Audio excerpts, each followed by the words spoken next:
कार्यक्रम के पुण्यार्जक हैं श्रीमती राजरानी जैन, नितिन प्रीति, दर्श आर्शिया, वीर अपार्टमेंट सेक्टर 13 रोहिणी, श्रीमती पद्मश्री जैन, सत्येंद्र कुमार, बीना जैन, गौरव प्रीति जैन, अंशिका अनाया जैन, इंदिरापुरम, श्री राजेश पहाड़िया, नीतू पहाड़िया, डॉक्टर रानी आशिका पहाड़िया जैन, राजेंद्र नगर दिल्ली, श्री गौरव जैन, मेघा जैन, अरहम अमारा, पालम विहार, Gurugram. Once upon a time, in the forest, there was a donkey. He was staring at the ground and screaming, "It's blue, it's blue, it's blue, the grass is blue." That got the attention of a tiger, and he looked carefully and said, "Dear donkey, the grass is green." "No, it's blue, it's blue, it's blue, the grass is blue." Before the tiger lost his temper, he said, "You idiot, the grass is green." "No, you blind, the grass is blue." It continued for hours. Even they could not make a conclusion. They decided to go towards the king of the forest, the lion. The lion heard both sides of the story and said, "Donkey is right, the grass is blue." But the happy donkey walked away, and the tiger stood there confused, thinking, "Have I gone blind?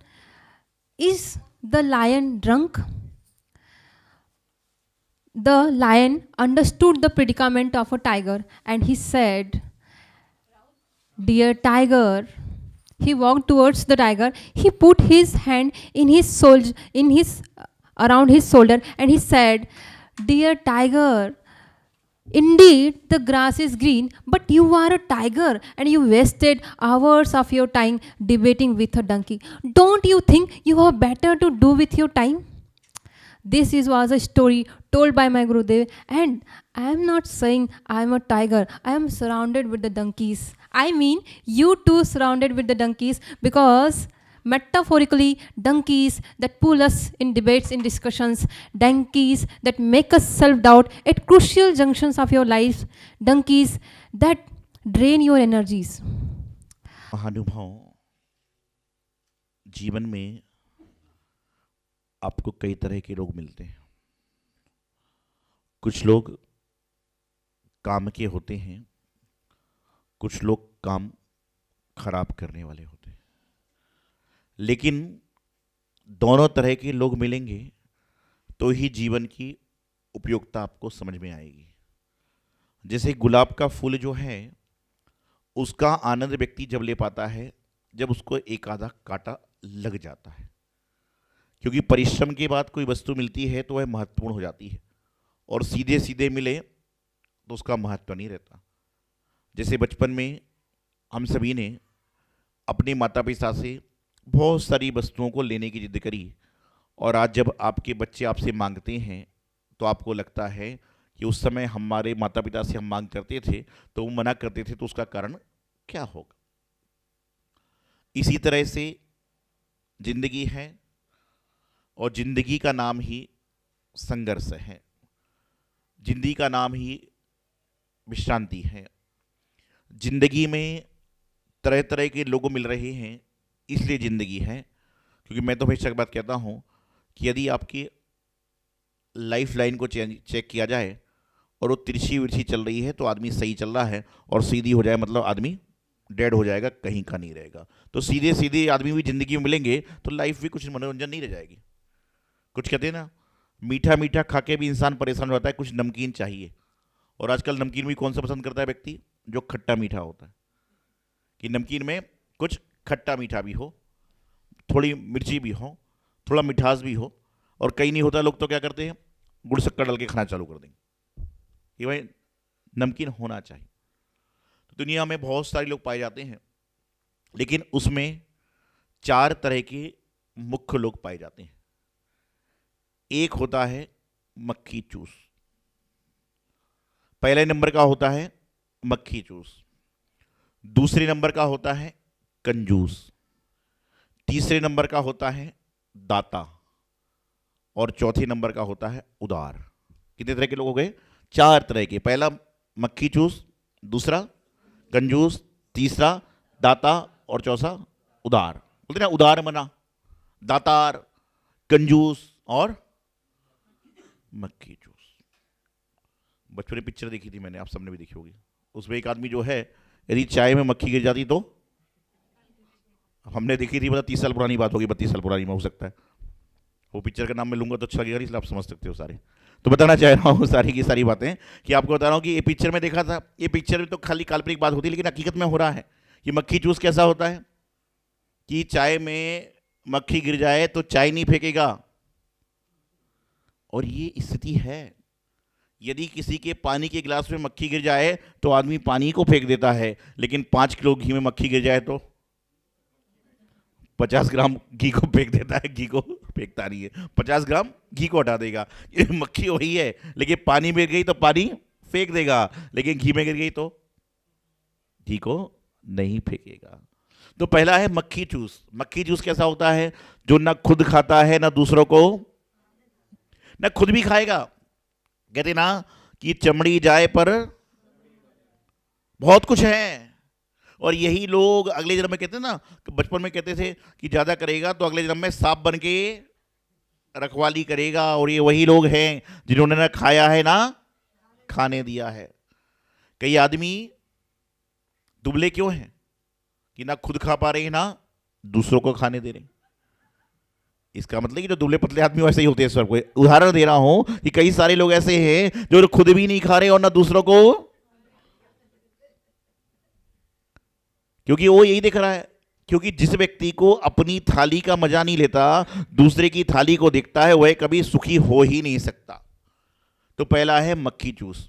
दूसरा कौन सा है? कंजूस। कंजूस क्या करता है? खुद तो खाता है लेकिन दूसरों को खाने नहीं देता। कि मैं तो खाऊंगा लेकिन दूसरे को नहीं दूंगा। मिठाई आए तो मेरे घर में आए, नमकीन आए तो मेरे घर में आए, और गोली चले तो पड़ोसी घर में चल जाए। क्या सब कुछ अच्छा अच्छा मेरे पास में आए और गलत कहां पर जाए? इसलिए मैं हमेशा एक बात कहता हूं, अपने घर में वार्तालाप भी करो तो आहिस्ता से करिए। आज पड़ोस में भी लोग कान लगा के सुन रहे हैं कि घर में क्या चल रहा है। कहते थे ना कि दीवालों के भी, पहले कहावत थी कि दीवालों के भी कान होते हैं, लेकिन आजकल दीवालों के नहीं, आदमियों के कान तेज हो गए। दीवाल तो वही है। तो क्या है? एक कंजूस होता है कि जो पहले खुद तो खाएगा लेकिन दूसरे को खाने नहीं देगा। कि मैं तो खाऊंगा लेकिन आपको नहीं खाने दूंगा। तीसरा है दाता। क्या है? दाता। दाता दाता क्या होता है? दाता प्रकृति के लोग क्या होते हैं? वह खुद भी खाएंगे और दूसरे को भी खाने देंगे। खुद भी खाते हैं और दूसरे को भी खिलाते हैं। दाता की उदाहरण। और चौथा कौन सा है? उदार। कि खुद नहीं खाता, पहले आपको खिलाएगा, उसके बाद में खाएगा। मक्खी चूस, कंजूस, दाता और उदार। अब आपको अपने मन से डेफिनेशन करना है कि हम क्या है।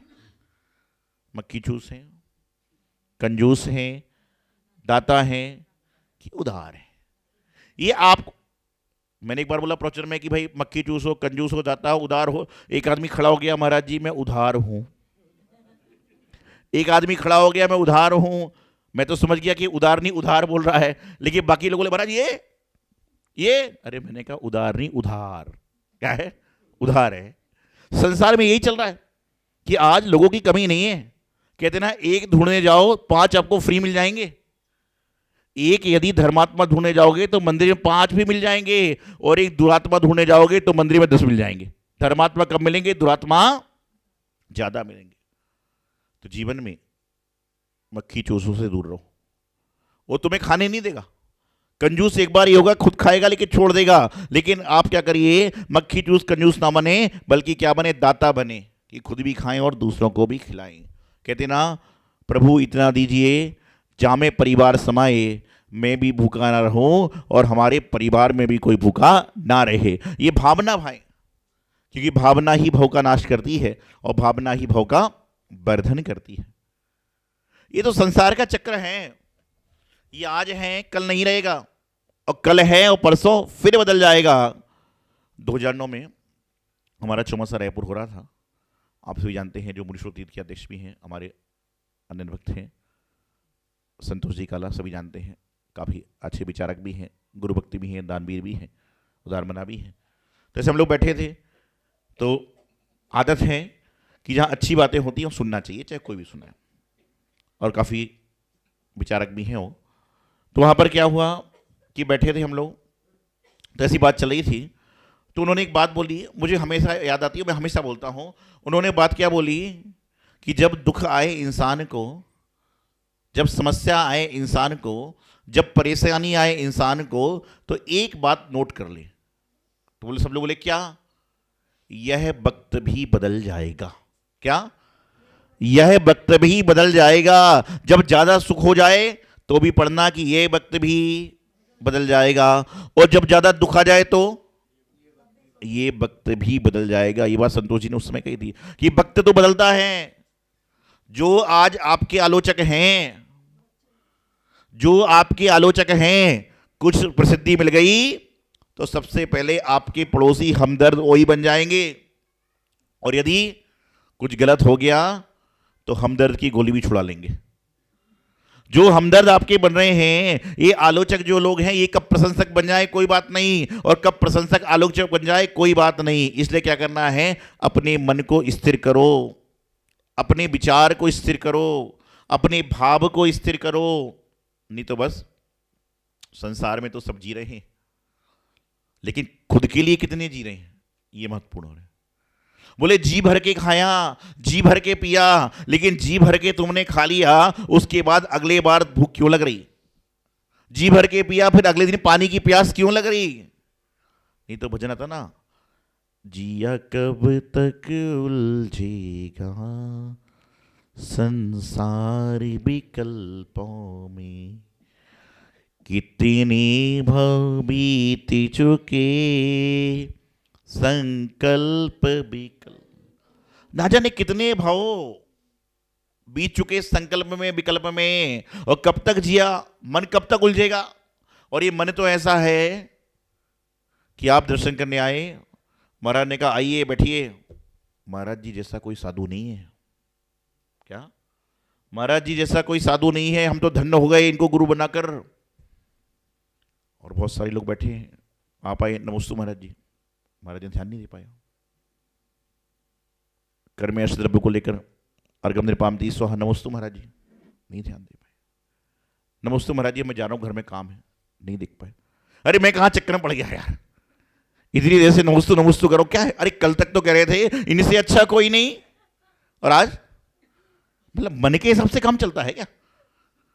जहां समर्पण है, श्रद्धा है, भक्ति है, भगवान को आप श्रीफल चढ़ाओ चाहे ना चढ़ाओ, भगवान के सामने माला करो ना करो, आपको प्रश्न नहीं होता है, वहां से भी समाधान है। लेकिन आज तो ये स्थिति ये है कि हाँ, हजारों की भीड़ में आपको बुला लिया, अरे वाह, वेल डन, वेरी गुड। आदमी फोटो खींच खींच के बता रहा है, दर्शन करो, हम भी यहां पर आए हुए हैं, और 10 लोगों के सामने बात नहीं हो पाई। मेरी इंपॉर्टेंट नहीं है। अरे तेरी इंपॉर्टेंट तो वैसे भी नहीं थी, इंपॉर्टेंट तो उनकी जो मेरे संग में आ चुके हैं। तुम तो संग में घर वालों के हो, तुम्हारी क्या है? इंपॉर्टेंट तो लोग हैं जो संग में आ चुके हैं, तुम तो वैसे ही घर में हो। अंतर इतना है कि जो हमारा संग है और आपका भी संग है। जितने शादीशुदा लोग हैं अपनी शादी के कार्ड की ओर ध्यान दें। जितने शादीशुदा लोग हैं अपनी शादी के कार्ड की ओर ध्यान दें। जब का विवाह हुआ था तो विवाह में लिखा था डैश डैश संग डैश डैश। क्या लिखा था? पति का नाम और पत्नी का नाम, पत्नी का नाम और पति का नाम, क्या लिखा था? संग। और यहां भी क्या बोलते? चतुर्वेद संग की जय। अंतर इतना है कि जो आपका संग है उसमें गाय और हमारा संग है जो गा है, क्योंकि गा से बनता है गधा, गा से बनता है गधा। और यदि गा से अच्छे काम करोगे तो गणेश भी बन सकते हो और गणधर भी बन सकते हो। गा से आपको दोनों चांस हैं। गा अक्षर से गुस्सा करोगे तो गधा बन जाएगा, और यदि गा से अच्छा काम करेगा तो गणेश बनकर गणधर भी बन सकता है।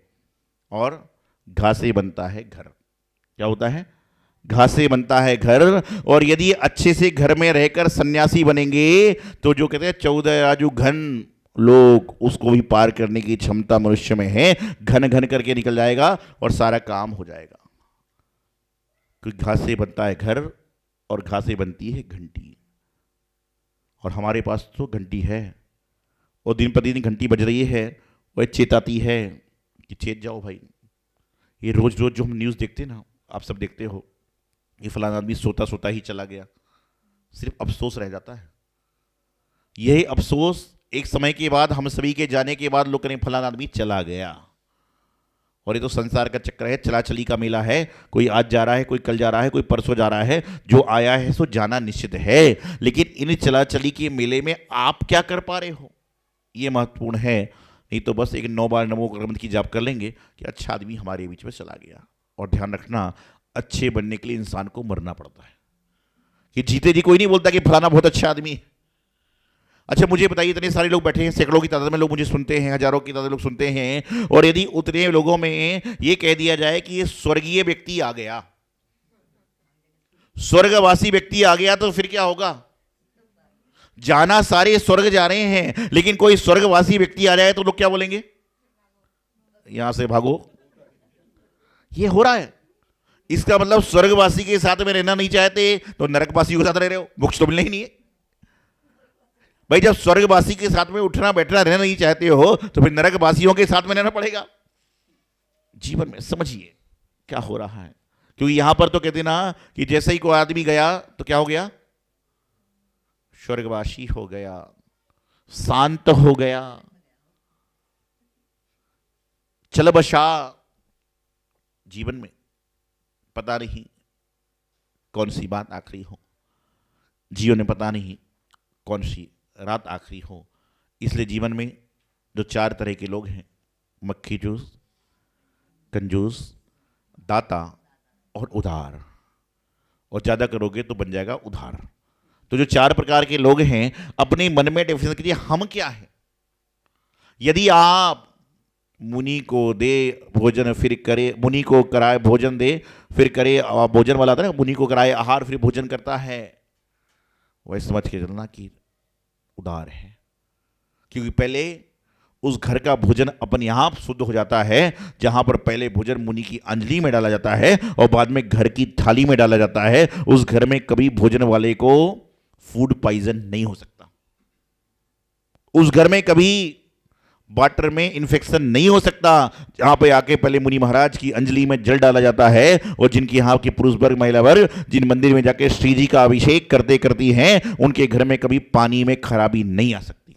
क्यों? क्योंकि आपके घर में जल आ रहा है, उसके पहले श्री जी के मस्तक पर डाला जा रहा है, उनका अभिषेक किया जा रहा है।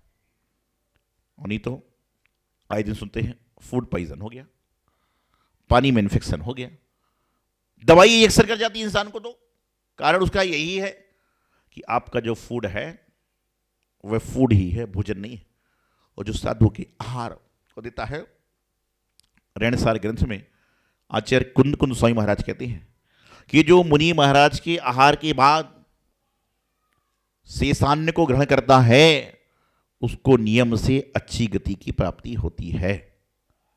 तो हमेशा प्रयास करें कि मक्खी चूस तो है ही नहीं, कंजूस नहीं है, दाता या उदार हो कि नहीं, यह आपको सोचना है।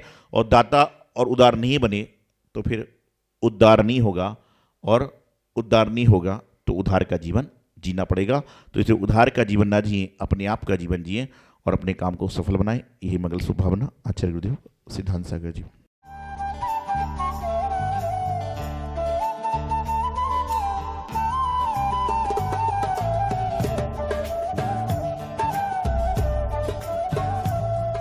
इस कार्यक्रम के पुण्यार्जक हैं श्रीमती राजरानी जैन, नितिन प्रीति, दर्श आर्शिया, वीर अपार्टमेंट सेक्टर 13 रोहिणी, श्रीमती पद्मश्री जैन, सत्येंद्र कुमार, बीना जैन, गौरव प्रीति जैन, अंशिका अनाया जैन, इंद्रापुरम, श्री राजेश पहाड़िया, नीतू पहाड़िया, डॉक्टर रानी आशिका पहाड़िया जैन, राजेंद्र नगर दिल्ली, श्री गौरव जैन, मेघा जैन, अरहम अमारा, पालम विहार, गुरुग्राम।